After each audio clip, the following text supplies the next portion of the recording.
Most of us suspected the fire season was having a significant impact on our tourist business. Now, a new report from the University of Montana shows the lost business was even more expensive than we might have guessed, sucking more than $240 million out of visitor spending this year. Tourism has gotten to be a big business in Montana, but when you drop a major fire season on top of the most profitable time of the year, businesses that depend on that summer income really begin to suffer.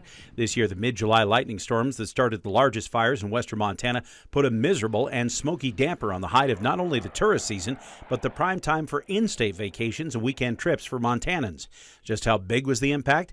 UM's Institute for Tourism and Recreation Research now estimates Montana lost up to 800,000 visitors, and the researchers estimate that means visitor spending was off by more than $240 million for 2017.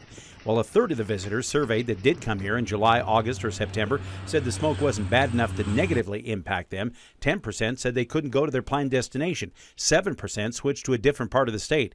As you would expect with the largest fires in the Lolo and Flathead National Forest and the Sprague Fire closing popular spots on the west side of Glacier National Park, Missoula and Flathead counties were hit the hardest by those changes in plans.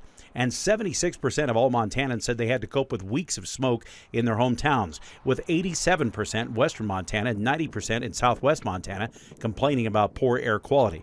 90% said they couldn't go hiking and fishing as often. 25% canceled their in-state travel plans altogether.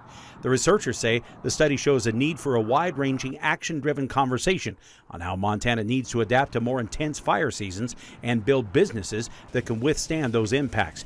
They warn firefighting costs, loss of business, and disillusioned Montanans could become a bigger issue in the years to come.